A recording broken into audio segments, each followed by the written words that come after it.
Like பண்ணுங்க, share பண்ணுங்க. உங்களுக்கு இந்த வீடியோ பிடிச்சிருந்தா மறக்காம சப்ஸ்கிரைப் பண்ணுங்க. Thank you. கண்ணாடி மற்றும் எஃகு நகரம் இந்த இரத்த சிவப்பு வானத்தின் கீழ் அமைதியாக இருந்தது. பிரம்மாண்ட ஹாலோகிராஃபிக் விளம்பர பலகையில தெரிஞ்சது.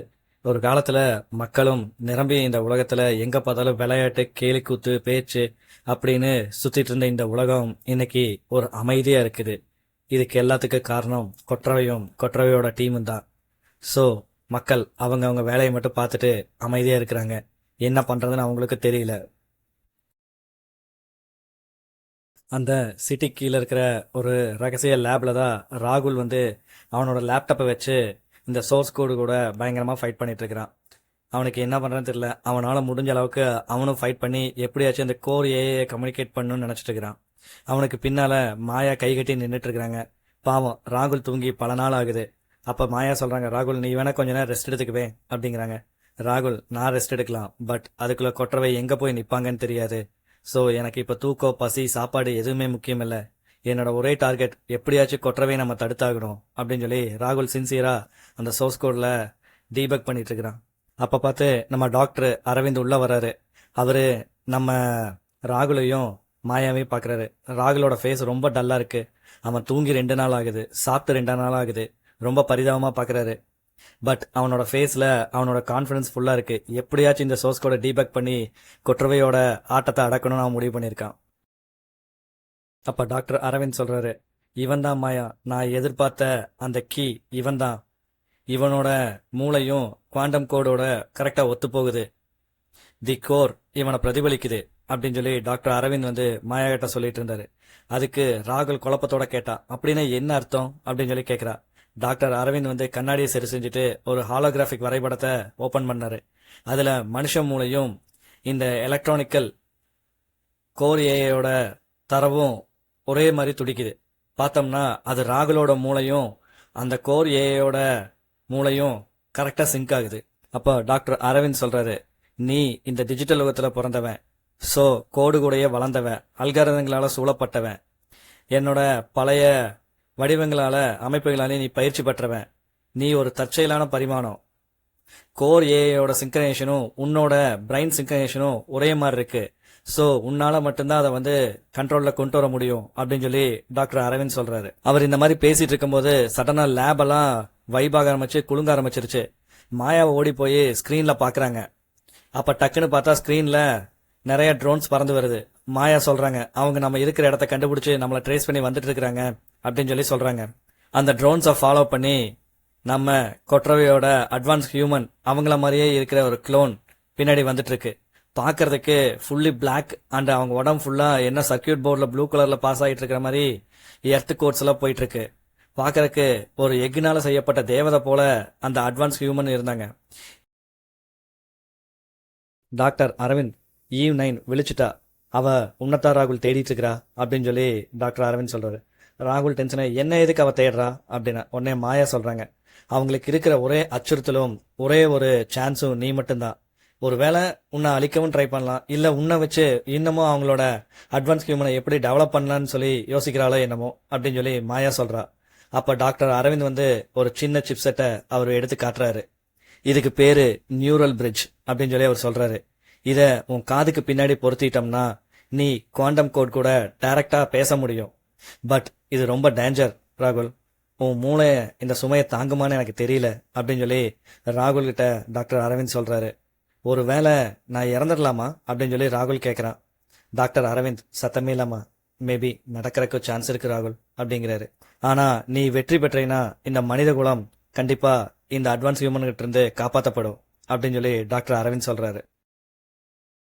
ராகுல் ஒரு பெரிய மூச்சை இழுத்து விட்டுட்டு அந்த சிப்செட் எடுத்து அவன் காதுக்கு பின்னாடி அந்த ஸ்லாட்ல இன்செர்ட் பண்றான். சடனா அவன் பார்வை கொஞ்சம் கொஞ்சமா மங்க ஆரம்பிச்சது. அவன் கண்ணுக்கு முன்னாடி டிஃப்ரெண்ட் கலர்லாம் சுத்த ஆரம்பிச்சது. ஒரு செகண்ட்ல அந்த பெரிய ஒளி மாதிரி வந்து அவன் இந்த பிரபஞ்சத்துல இருந்து வெளியே போன மாதிரி அவனுக்குள்ள ஒரு ஃபீல் ஆயிருச்சு. இப்போ அவன் கண்ணு முன்னாடி உயிருள்ள சோர்ஸ் கோடு மாதிரி அசையாத கேலக்சல் போல அவன் கண்ணு முன்னாடி என்னென்னமோ வந்துட்டு போயிட்டு இருக்குது. சடனா ஒரு குரல் கேட்குது, ராகுல் நீ இங்க வந்திருக்க கூடாது அப்படின்னு சொல்லி ஒரு குரல் சொல்லுது. சடனா பார்த்தா அவன் கண்ணு முன்னாடி ஈவ் 9 வந்து அந்த பிளாக் கலர் சூட்டோடையோ உடம்புல வந்து அந்த எலக்ட்ரிக் சர்க்கியூட்டோடையும் அவன் கண்ணு முன்னாடி பயங்கர பிரகாசமா வந்து நின்றுட்டு இருக்கிறாங்க.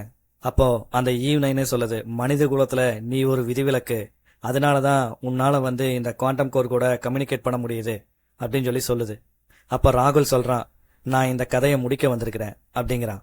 நான் குழப்பத்துல இங்க சில விஷயங்கள்லாம் நடந்திருக்கு, அதை சரி செய்ய மட்டும்தான் நான் வந்திருக்கேன் அப்படின்னு சொல்லி ராகுல் சொல்றான். அதுக்கு அவ ஒண்ணுமே பேசல, அமைதியா நின்றுட்டு இருக்கிறா ஈவ் 9. பட் கொற்றவை இந்த மக்கள்கிட்ட ஒரு குழப்பத்தை ஏற்படுத்தி இந்த மக்களை சரி செய்யவே வந்திருக்காங்க அப்படின்னு சொல்லி ஈவ் 9 வந்து ராகுல் கிட்ட சொல்றா. அதுக்கு ராகுல் வந்து, நீங்க எடுத்த வழிமுறை தப்பான வழிமுறை, அதை சரி செய்யத்தான் இப்ப நான் வந்திருக்கேன் அப்படின்னு சொல்லி ராகுல் திருப்பி ரிப்ளை பண்றான். ராகுல், நான் பயப்படல, நான் யாருக்கும் பயப்பட மாட்டேன் அப்படின்னு சொல்லி சொல்லிட்டு இருக்கிறான். நீங்க என்ன தேர்ந்தெடுத்திருக்க, என்ன காரணம் அப்படின்னு சொல்லி ராகுல் வந்து ஈவ் 9 கிட்ட கேட்கிறான். ராகுல் சோர்ஸ் கோடோட ஆழத்துக்குள்ளரே போயிட்டான். வெளியில மாயா பாக்குறாங்க, அவனோட பயாலஜிக்கல் மானிட்டர்ல நேச்சுரல் ஓவர்லோடுன்னு சொல்லிட்டு மெசேஜ் பாஸ் ஆயிட்டு இருக்குது. மனுஷன் இது வரைக்கும் 4 டைமென்ஷன்ல தான் வாழ்ந்துட்டு இருக்கிறான். ஆனா இப்ப மனுஷன் தன்னோட 5வது டைமென்ஷனையும் கண்டுபிடிச்சிட்டான். அது வழியா தான் இப்ப ராகுல் முன்னேறி போயிட்டு இருக்கிறான். ராகுல் முன்னேறி போயிட்டு இருக்கிறத பார்த்தோன்னே ஈவ் 9க்கு முகமெல்லாம் செவந்துருச்சு. போது நிறுத்து ராகுல், நீ இப்படியே சோர்ஸ் கோடுக்குள்ள போயிட்டு இருந்தா சடனா நம்ம 2 பேரும் அழிஞ்சிருவோம் அப்படின்னு சொல்லி ஈவ் 9 கத்துது. கத்தும்போது ராகுல் சொல்றான், நான் அழிக்கிறதுக்கு வரல, நான் ஆக்கப்பூர்வமான செயலுக்காகத்தான் வந்திருக்கிறேன், நான் இதை சரி செய்யாம விட மாட்டேன் அப்படின்னு சொல்லி சொல்றான். சடனா ஒரு லைட், ஃபிராக்ஷன் ஆஃப் லைட் வெளியே வருது. லேபே வந்து பாத்தீங்கன்னா வெடிக்கிற மாதிரி ஃபுல் ஒயிட் கலர் லைட்டா மாறிடுச்சு. மாயாவும் டாக்டர் அரவிந்தும் பயந்துட்டு கண்ணை மூடிட்டாங்க. ராகுலோட உடல் வந்து அப்படியே மேல பறக்குது. சோ டாக்டர் அரவிந்த் சொல்றாரு, அங்க பாரு மாயா, மனுஷனும் இயந்திரமும் ஒரே வடிவமா இணைஞ்சு நிக்கிறதா அங்க பார் அப்படின்னு சொல்லி டாக்டர் அரவிந்த் வந்து கத்துறாரு. சடனா எல்லாமே சைலண்ட் ஆயிருச்சு. மேல ஒளியில பறந்துட்டு இருந்த ராகுலோட உடம்பு டப்புனு கீழே விழுந்துருச்சு. மாயா ஓடி போய் ராகுல தூக்குறாங்க. நான் பேசுறது கேக்குதா ராகுல், நான் பேசுறது கேக்குதா அப்படிங்கிறாங்க. ராகுல் மெதுவா கண்ணை திறந்து பாக்குறான். அவ போயிட்டா அப்படின்னு சொல்லி ஒரே ஒரு வார்த்தையை மட்டும் சொல்லிட்டு ராகுல் கண்ணை மூடிட்டான். மாயா ராகுல் கிட்ட கண்ணத்தர ராகுல், கண்ணத்தர ராகுல்னு சொல்லி கத்திட்டு இருக்கிறா. அப்ப பார்த்தோம்னா சடனா டாக்டர் அரவிந்த் வந்து, எதை பார்த்த ராகுல், நீ என்ன பார்த்த சொல்லு அப்படின்னு சொல்லி கேக்குறாரு. ராகுல் மெதுவா கைய உயர்த்தி காட்டுறான். அவன் கையில ஒரு சில்வர் கலர்ல லைட் மாதிரி ஏதோ ஒளிருது. ஈவ் 9ஓட குறியீடு அப்படின்னு சொல்லி ராகுல் சொல்றான். அவன் என்ன நம்ப ஆரம்பிச்சிட்டா அப்படின்னு சொல்லி ராகுல் மெதுவா சொல்றான். இனி மனிதர் குலத்தை அவங்க நம்புவாங்க அப்படின்னு சொல்லி ராகுல் சொல்றான். டாக்டர் அரவிந்துக்கும் மாயாக்கும் ஒரே மகிழ்ச்சி. நம்ம சாதிச்சிட்டோமா அப்படின்னு சொல்லி மாயா கேக்குறா. வெளியில வானம் பல வருஷத்துக்கு அப்புறம் ட்ரோன்கள் இல்லாம அமைதியா இருக்குது.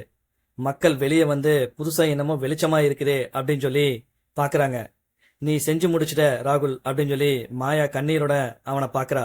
அதுக்கு ராகுல், நான் மட்டும் இதுக்கு காரணம் இல்ல, நாம செஞ்சு முடிச்சிட்டோம் அப்படின்னு சொல்லிட்டு சந்தோஷமா சொல்றான். இப்ப ராகுல், மாயா, டாக்டர் அரவிந்த் அந்த வானத்தை, ஒரு தெளிவான வானத்தை ரொம்ப நாள் கழிச்சு அவங்க இப்பதான் பாக்குறாங்க.